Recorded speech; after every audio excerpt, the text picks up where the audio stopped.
Bonjour et bienvenue dans notre nouvelle émission Impact Live. Ne vous est-il jamais arrivé de vouloir tout abandonner, de vouloir tout plaquer parce que vous êtes fatigué, vous en avez marre, vous avez l'impression d'être arrivé au bout et vous voulez tout lâcher. Mais vous savez, parfois, ce désir de tout abandonner peut aller encore plus loin, jusqu'à même vouloir mourir, comme cet homme que j'ai rencontré il y a quelques jours, avec lequel j'ai eu l'occasion de parler. Dans cette réunion où j'annonçais l'Évangile, je l'ai vu se lever, se décider pour Christ, mais déjà depuis quelques semaines, il s'approchait de Dieu, il était en relation avec une église locale, avec des chrétiens qui s'occupaient de lui. Et que s'est-il passé? Cet homme, a tout perdu. Son travail, son foyer, c'était la descente, comme il le dit, il parle d'une véritable descente aux enfers.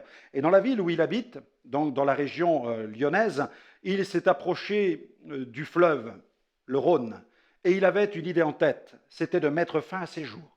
Il voulait se jeter d'un pont et en finir avec la vie. Et ce jour-là, il se promène près d'un parc qui longe le fleuve, et son désir, c'est vraiment de mettre fin à ses jours. Pour lui, c'est terminé. La vie ne ressemble plus à rien. Il n'attend plus rien de la vie non plus. Il se dit, la seule chose bonne à faire, c'est de prendre congé de la vie, c'est de mourir. Et alors qu'il se dirige vers le pont, il monte des escaliers, et là, il croise tout à coup quelqu'un. Et il précise, alors qu'il se dirige vers ce pont, il y a comme une voix qui lui dit « Va vers ces escaliers ». Et c'est ce qu'il fait. Et il obéit à cette voix qui le dirige vers cet endroit, et là, vient dans l'autre sens quelqu'un qui l'accoste et qui l'aborde et qui va parler avec lui. C'est un chrétien qui fait partie de toute une équipe qui vient d'organiser un barbecue en plein air destiné à partager un bon repas avec les gens de la ville, mais aussi à partager la bonne nouvelle. Et il va discuter avec cet homme et finalement le désamorcer et lui permettre de découvrir la bonne nouvelle. Il n'attendait plus rien de la vie, mais Dieu attendait encore quelque chose de lui. Il attendait que cet homme lui abandonne sa vie. Et c'est ce qu'il a fait. Et sa vie a changé. Et en entendant parler cet homme, j'étais tellement heureux de découvrir quelqu'un qui va même bientôt vouloir s'engager avec Dieu. Il fait partie de tous ces candidats qui décident de s'engager avec Dieu au travers des eaux du baptême. Il va engager sa vie en plongeant dans cette eau sa vie, symbole de la mort à son ancienne vie. Il va être complètement englouti sous l'eau et ressortir de cette eau en témoignage d'une vie nouvelle, en témoignage d'une vie de résurrection. N'est-ce pas extraordinaire? Et j'aimerais te dire, si tu as envie de tout plaquer, de tout abandonner, n'abandonne pas, n'abandonne pas. Allez, on écoute tout de suite Jean-Luc Gadreau qui chante « N'abandonne pas ». Tu as bien entendu? Il ne faut pas abandonner. On se retrouve tout de suite.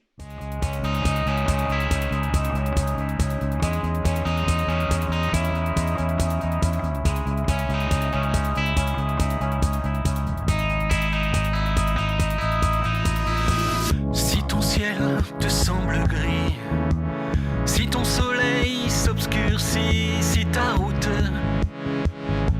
te semble plein d'épines, n'abandonne pas.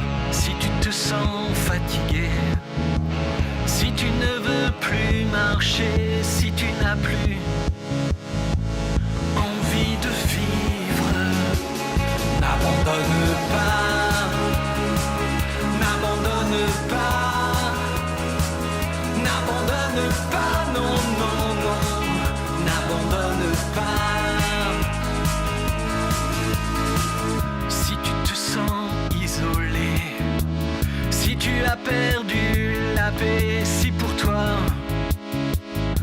plus rien n'a de saveur, n'abandonne pas.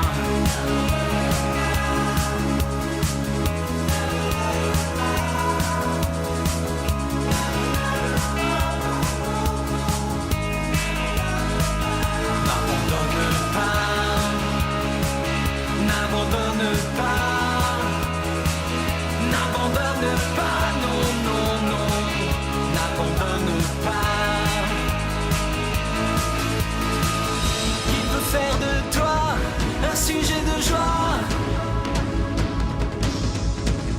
un rayon de soleil pour les autres. Ta vie pour lui a beaucoup de prix, il t'a choisi. Garde confiance en lui. Garde confiance en lui. N'abandonne pas, n'abandonne pas, n'abandonne pas, non, non, non, n'abandonne pas.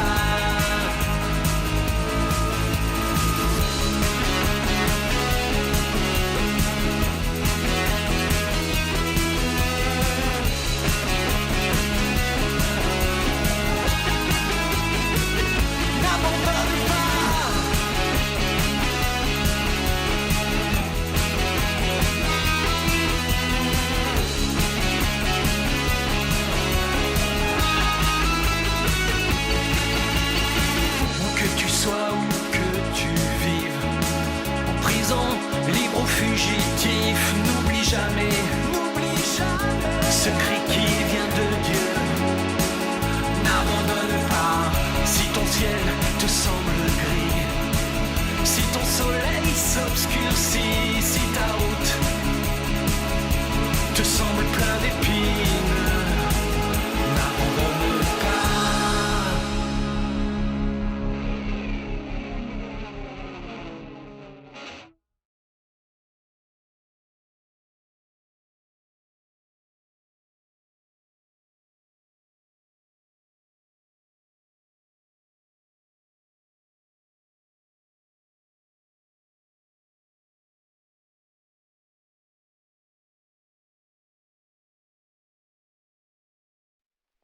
Merci Jean-Luc pour ce chant qui est vraiment une proclamation, n'abandonne pas. Et ce passage de Paul aux Corinthiens dans le chapitre 2 est extraordinaire. 1 Corinthiens 2, verset 1er jusqu'au verset 8. Il dit, pour moi frère, lorsque je suis allé chez vous, ce n'est pas avec une supériorité de langage ou de sagesse que je suis allé vous annoncer le témoignage de Dieu, car je n'ai pas eu la pensée de savoir parmi vous autre chose que Jésus-Christ et Jésus-Christ crucifié. Moi-même, j'étais auprès de vous dans un état de faiblesse, de crainte et de grand tremblement. Et ma parole et ma prédication ne reposaient pas sur les discours persuasifs de la sagesse, mais sur une démonstration d'esprit et de puissance, afin que votre foi soit fondée non sur la sagesse des hommes, mais sur la puissance de Dieu. Cependant, c'est une sagesse que nous prêchons parmi les parfaits, c'est-à-dire ceux qui ont goûté maintenant à cette perfection en Jésus-Christ, sagesse qui n'est pas de ce siècle, ni des chefs de ce siècle, qui vont être réduits à l'impuissance. Nous prêchons la sagesse de Dieu, mystérieuse et cachée, que Dieu, avant les siècles, avait prédestinée pour notre gloire, sagesse qu'aucun des chefs de ce siècle n'a connue, car s'il l'avait connue, il n'aurait pas crucifié le Seigneur de gloire. Amen. Oui, n'abandonne pas, car il y a cette prédication, cette puissance de la prédication de la croix qui nous a été communiquée, la parole de Dieu. Il ne faut pas abandonner. N'abandonne pas, car Dieu n'est pas loin. Dieu n'est pas loin. La Bible dit que nous avons en lui le mouvement et l'être et même la respiration. C'est grâce à Dieu que nous existons. Et Dieu s'est révélé dans ma vie, eh bien, sur le bord d'une fenêtre. Oui, Dieu n'était pas loin de moi, alors que je n'étais pas loin de la mort. Lui, Dieu n'était pas loin de moi, car je pensais, j'étais hanté par ces voix qui me demandaient de me jeter dans le vide. Et jusqu'au dernier moment, Dieu a agi et il s'est révélé, Dieu s'est révélé. Jusqu'à la dernière limite, Dieu m'a donné l'opportunité de le recevoir et de le rencontrer. Oui, n'abandonne pas car Dieu n'est pas loin. N'abandonne pas car Dieu veut notre bien. C'est lui qui a créé l'univers. Il est l'auteur de la création. Il est l'auteur de l'incarnation. Jésus qui vient sur la terre avec de la chair et des os, c'est Dieu qui organise tout ça. Dieu est l'auteur de la rédemption. Jésus qui meurt sur la croix pour nos péchés, c'est aussi le plan de Dieu. Et Dieu nous veut du bien. Dieu nous veut du bien parce que Jésus remonte dans sa gloire après avoir vaincu la mort, le péché, le diable, après avoir pris le châtiment qui nous donne la paix. Jésus remonte dans la gloire, sur le trône des trônes, il répand le Saint-Esprit. Dieu nous veut du bien. Dieu nous veut du bien par la création. Dieu nous veut du bien par l'incarnation de Jésus. Dieu nous veut du bien par la rédemption de Jésus sur la croix. Dieu nous veut du bien par l'effusion du Saint-Esprit qui vient, le Saint-Esprit qui veut demeurer dans notre vie et nous communiquer cette vie glorieuse, cette vie nouvelle. Il nous veut du bien. Dieu n'est pas loin. Dieu veut notre bien. Il a vaincu nos ennemis. Il a vaincu le péché, ce mur qui nous séparait de Dieu. Il a vaincu le diable qui nous pousse à pécher. Ce sont des ennemis invisibles, pourtant réels et tellement destructeurs. Mais Jésus les a vaincus. Et puis, n'abandonne pas car il veut te consoler. Il est venu, nous dit la Bible, pour guérir ceux qui ont le cœur brisé, quelle que soit la nature de ces blessures, quelles que soient les causes, quels que soient les chemins sur lesquels tu as marché et sur lesquels tu t'es blessé et écorché. Il vient pour guérir ta vie. Il vient pour guérir ce cœur meurtri. Il vient pour guérir et consoler ce cœur piétiné par l'onction de son Saint-Esprit. Jésus veut guérir ta vie intérieure. Il veut pardonner tes fautes, c'est vrai. Il veut aussi guérir ton cœur. N'abandonne pas, il veut te consoler. N'abandonne pas, il veut te transformer. Si nous vivons l'échec, c'est aussi, dans une certaine mesure, à cause de ce que nous sommes, à cause de la vie, mais nous ne pouvons pas passer notre vie à blâmer la vie. Il nous faut aussi regarder un peu à l'intérieur, faire une forme d'introspection, être honnête avec nous-mêmes et reconnaître que nous ne sommes pas parfaits, que nous avons commis des fautes et des échecs, que nous ignorons qui est Dieu, que nous transgressons ses paroles. Il nous faut alors permettre à Dieu de venir faire sa demeure en nous pour nous transformer. Et c'est Jésus qui vient le faire en pardonnant nos péchés et en envoyant le Saint-Esprit faire cette œuvre de transformation, de régénération. En fait, c'est comme une nouvelle naissance. Oui, il faut naître de nouveau. Mais cette naissance-là, elle est spirituelle, elle est glorieuse, elle est magnifique. C'est Dieu qui l'opère, c'est Dieu qui l'a fait. N'abandonne pas. Il a un plan pour ta vie. Taillé sur mesure, tout spécialement pour toi, un plan prévu de toute éternité. La Bible le dit, c'est par grâce que nous sommes sauvés par le moyen de la foi. Cela ne vient pas de nous, c'est un don de Dieu afin que personne ne se glorifie. Et Dieu nous sauve pour des œuvres qu'il a préparées d'avance afin que nous les pratiquions. Oui, Dieu nous donne une magnifique raison de vivre. Dieu nous aime, il a un plan, il nous donne une vie nouvelle, une vie remplie, abondante, une vie éternelle, une vie glorieuse, parce que nous coupons avec le péché et nous livrons, nous abandonnons notre vie au Seigneur pour qu'il devienne vraiment le Seigneur de notre existence.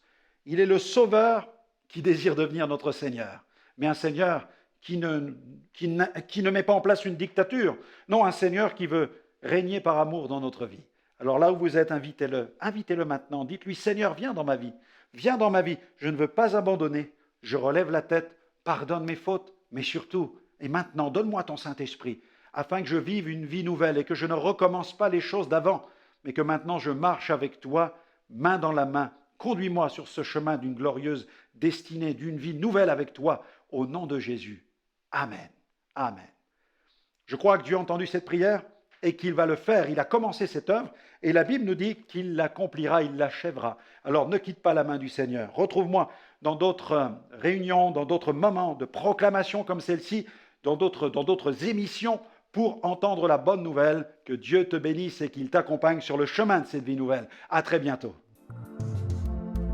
Visitez le centre de ressources spirituelles de Liliana et Franck Alexandre. Vous pouvez y accéder depuis votre téléphone portable, votre ordinateur ou votre tablette.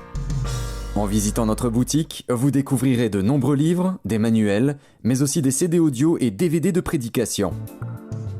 Formez-vous avec les nombreux modules de formation de la Superbox, l'école d'évangélisation à domicile. Téléchargez gratuitement nos applications Go sur les plateformes de téléchargement.